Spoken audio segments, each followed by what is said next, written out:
Campagne présidentielle en France, aux États-Unis, Brexit. Depuis quelques mois, aucune échéance électorale n'est épargnée par les soupçons de manipulation, de fake news. La France discute en ce moment même d'une proposition de loi. C'est un reportage de Fabien Recker et de Jérôme Rabier. Quand des organes de presse répandent des contre-vérités infamantes, ce ne sont plus des journalistes, ce sont des organes d'influence. Russia Today et Sputnik ont été des organes d'influence durant cette campagne qui ont à plusieurs reprises produit des contre-vérités sur ma personne et ma campagne. C'était à Versailles, il y a un an. Emmanuel Macron réglait ouvertement ses comptes avec deux médias qui l'accusaient d'avoir relayé des fake news pendant la campagne présidentielle. Un an plus tard, une proposition de loi contre les fausses nouvelles arrive au Parlement. Bonjour à tous, bienvenue et merci de nous rejoindre sur RT France. On commence avec ces 12 conditions de Mike Pompeo. Bienvenue chez RT France, financé à 100% par le Kremlin. On fait le point avec Lucas Thuin. La chaîne défend le point de vue de la Russie sur l'actualité, mais récuse les accusations de fake news. Depuis son lancement en décembre dernier, RT est étroitement surveillé par le CSA, qui verrait ses pouvoirs étendus par la nouvelle loi. Demain, le Conseil supérieur de l'audiovisuel pourrait même suspendre le conventionnement de la chaîne. Le CSA est une autorité administrative, ce n'est pas une autorité indépendante. Donc déjà, c'est un premier problème de confier ça à une autorité qui dépend finalement de l'État. Et puis pour le reste, une loi qui serait faite sur mesure pour RT, ce serait une loi entre guillemets quasi ad hominem. Et ça, ce ne serait pas constitutionnel. Donc on vérifiera si le droit est bel et bien respecté, mais on ne peut pas faire une loi contre une chaîne. Ou alors c'est simplement qu'on veut un petit peu contrôler l'information. Et ça, ce serait dommage. C'est sans doute pour ça que le syndicat national des journalistes parle de censure et toute la profession dénonce plus globalement une loi qui porte en elle des dérives de contrôle de l'information. Sous le feu des critiques, la procédure d'urgence pour stopper la diffusion d'une fausse information en période électorale.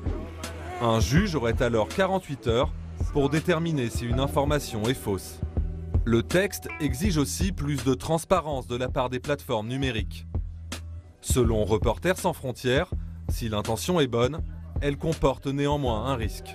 Ça n'est ni les États, ni les plateformes qui sont légitimes, et dans les deux cas, s'ils le faisaient, ce serait dangereux, à distinguer le bon grain de livret, à dire ce qui relève du journalisme honnête de ce qui relève de la rumeur ou de l'information malveillante. Pour RSF, c'est donc aux journalistes eux-mêmes de valoriser les bonnes pratiques.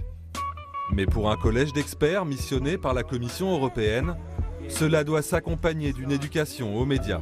À l'ère des trolls, alors moi évidemment je pousse l'ère des elfes, c'est-à-dire que ce que je dis c'est il faut mobiliser la population, il faut lui montrer, lui expliquer justement les différentes formes de fake news, c'est un processus éducatif.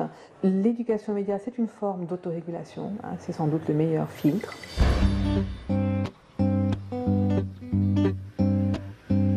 Alors même exercice que tout à l'heure, vous allez juste m'expliquer. Voilà, ce que vous avez compris, ce que vous voyez, qui intervient, etc. etc. Ils ont chacun leur avis, mais on ne sait pas qui a raison, qui a tort. Très bonne question. Qu'est-ce que ça change que ce monsieur soit payé 150 000 € par Total ou qu'il ne soit pas du tout payé par Total? Il ne va pas être objectif. D'accord. Éduquer plutôt que légiférer. Dans ce collège de Vichy, 24 élèves de 4e développent leur esprit critique. Si vous êtes une génération en fait où vous allez avoir une information et cette information vous la gardez pas pour vous, vous allez la transmettre. Et c'est important tout le temps que vous la vérifiez. Quand on discute avec les élèves et qu'on parle des réseaux sociaux, tout de suite après ils vous disent bah voilà, moi je regarde le journal télévisé mais j'ai rien à en dire. Sauf que le journal télévisé aussi, l'information se fabrique. Lorsque vous avez des journaux télévisés qui accumulent par exemple au moment des grèves 6 ou 7 sujets sur le mécontentement des usagers, bon bah ça c'est un choix éditorial, c'est une hiérarchie de l'information et ça produit une certaine forme d'information. C'est important aussi d'avoir une certaine distance critique. En jeu, recréer de la confiance entre producteurs et consommateurs de l'information. D'après le baromètre annuel du journal La Croix sur la confiance dans les médias, 2 Français sur 3 doutent de l'indépendance des journalistes. Alors, comment lutter contre les fake news? Pour en débattre, j'ai le plaisir de recevoir Virginie Rosière. Vous êtes députée européenne socialiste, membre du groupe socialiste ici au Parlement. Vous êtes par ailleurs rapporteur de la directive sur les lanceurs d'alerte. Bienvenue. Jean-Marie Cavada, vous êtes député européen, membre du groupe ADLE et vous êtes par ailleurs donc ancien journaliste. On s'en souvient tous. Peut-être Virginie Rosière, est-ce que vous diriez que c'est à la loi de fixer ce qui est le vrai du faux? Non, certainement pas de fixer ce qui est le vrai du faux. Par contre, d'établir clairement les responsabilités. Aujourd'hui, diffuser des fausses informations, éventuellement calomnier des gens, c'est pas quelque chose de légal. Et ça ouvre la voie à possiblement des poursuites et des condamnations. Simplement, on a des acteurs aujourd'hui qui échappent à cette responsabilité-là. C'est les plateformes qui se positionnent sur un rôle d'intermédiaire, mais ça a été dit... diffuseur et pas de producteur d'informations. Oui, mais en même temps, on a une éditorialisation. C'est pour ça qu'on voit d'ailleurs... Typiquement les fausses informations parce qu'elles créent de l'audience, parce qu'elles ont un côté spectaculaire, être largement diffusées parce qu'elles rapportent beaucoup d'audience et donc beaucoup de retombées économiques. Mais est-ce que véritablement donc il y a une forme loi... d'éditorialisation aussi quand même. Mais est-ce que Jean-Marie Cavada, c'est la loi qui réussira en fait à faire en sorte que les plateformes se mettront un peu au diapason? Je crois que la question se pose à deux niveaux. Comme vient de le dire Virginie, la loi doit fixer le cadre des responsabilités. Et puis, il y a un deuxième niveau. Le deuxième niveau, c'est celui, je dirais, de ceux dont c'est vraiment le métier, c'est-à-dire l'univers des journalistes, qui doit lui-même faire le ménage dans ce qu'il diffuse, dans ce dont il a la responsabilité. Et puis, à l'intérieur de ça, il y a quelque chose qui ne se fait pas bien, et que l'Europe, d'ailleurs, n'a pas réussi encore à imposer, bien que nous soyons vraiment sur le chemin de cette affaire, c'est-à-dire exiger des plateformes qu'elles nettoient leur réseau. Et moi, j'ai toujours dit que ces réseaux, ils ont trois responsabilités. La responsabilité de payer les auteurs des textes qu'ils prennent pour faire leur commerce, la responsabilité de sécuriser leur réseau précisément et d'employer des gens pour ça. Et avec les bilans qu'ils ont, ils peuvent employer 1000, 2000, 3000, 5000 personnes, on ne va pas pleurer.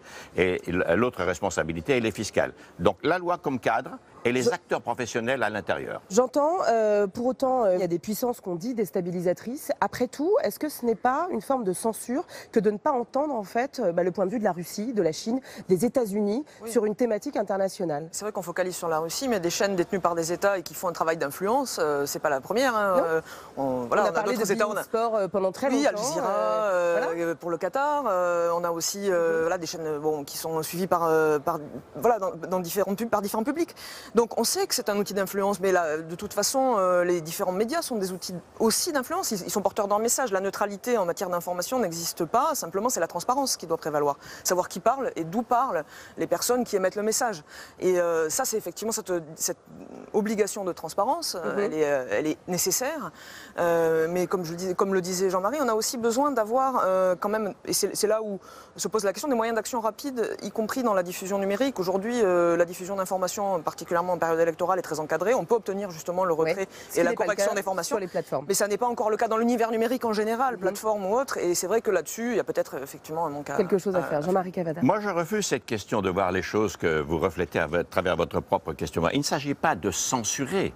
Il s'agit de se protéger contre des moyens de déstabilisation venus de l'extérieur. Je mets dans le même sac et la même farine le financement par la Russie d'un parti français, ce qui est arrivé sous forme d'emprunt, le Front National en l'occurrence, et d'autre part la fabrication de fake news, que ce soit sur le sol français ou à partir du sol aujourd'hui russe, demain turc, après-demain chinois et je ne sais quoi. C'est un moyen d'action extérieure. Ce n'est pas une question d'opinion d'un pays. Enfin, il faut quand même se méfier de la qualification un peu réflexe de fake news ou de fausse information, parce qu'on sait aussi qu'on a de nombreux sujets sur lesquels ce qui peut apparaître au début comme une information, en tout cas contraire aux vérités communément admises, finalement se révèle être la vérité. Et il y a parfois besoin sur... vous savez que je suis mobilisé sur les lanceurs d'alerte, mais un lanceur d'alerte, au début, quand il va révéler quelque chose, il va aller contre les idées communément reçues, et on va très vite l'incriminer en disant ce que vous dites est faux. Il ne s'agit pas de fake news, au contraire, mais au départ, on peut le qualifier de la même manière, en disant, regardez... Je fais confiance au savoir-faire des journalistes en général. On a besoin d'une presse indépendante, d'une presse forte aussi, autonome, et pluraliste. Et d'une protection des journalistes et des sources des journalistes. Et donc c'est pour ça qu'effectivement, on doit pouvoir intervenir rapidement à des périodes précises, mais la détermination de la vérité, elle doit suivre son cours, et on ne doit pas pouvoir caractériser a priori une information comme vraie ou fausse simplement parce qu'elle dérange ou qu'elle vient bousculer un certain nombre de vérités communément admises. Alors, vous savez que Mark Zuckerberg a été auditionné ici au Parlement européen par les parlementaires. Il s'est de nouveau excusé des manquements de la plateforme et il a donné quelques pistes d'amélioration. On écoute. En 2016, nous avons été trop lents à identifier des interférences russes sur notre plateforme qui ont influencé les élections américaines. Nous avons davantage mis l'accent sur des cyberattaques traditionnelles, telles que par exemple le phishing ou des malwares. Et nous avons informé les citoyens, mais nous n'étions pas suffisamment prêts et préparés à une campagne de désinformation préparée telle que nous l'avons découverte. Depuis lors, nous avons fait des investissements significatifs pour protéger l'intégrité du processus électoral en rendant ce type d'attaque beaucoup plus difficile à réaliser sur notre plateforme. Alors, il a été auditionné, on se souvient, à la suite du scandale Cambridge Analytica, donc cette plateforme qui a aspiré les données de millions de personnes pour manipuler l'opinion, à la fois aux États-Unis, mais également potentiellement dans le cadre du Brexit. À l'heure où on parle des fake news, est-ce qu'on va légiférer potentiellement sur cette question de fake news? Mais est-ce qu'on n'est pas déjà passé à l'étage supérieur, Jean-Marie Cavada? D'abord, il faut mettre les choses dans l'ordre. Moi, j'ai toujours considéré et défendu ici au Parlement notamment l'idée que les réseaux, les plateformes, c'est un média avec toute la responsabilité que des médias ordinaires, les vôtres, ont et par conséquent toutes les obligations de contrôle, de vérification, d'excuses quand on s'est trompé pour ne pas tromper le spectateur ou le lecteur du réseau. Ils ont une responsabilité éditoriale. Donc on reste dans l'autocontrôle. Mais bien entendu, et je n'en démords pas, et sinon les sanctions de la loi des pays où avec une responsabilité légale. Avec une responsabilité légale. Aujourd'hui, un organe de presse est responsable des informations qu'il diffuse. Il y a un directeur de publication. Voilà. Et on peut attaquer. Donc il ne s'agit pas, parce qu'on parle aussi de censure, non, il s'agit simplement d'être responsable de ce qu'on publie et d'avoir conscience de ce qu'on fait. Bon, écoutez, merci à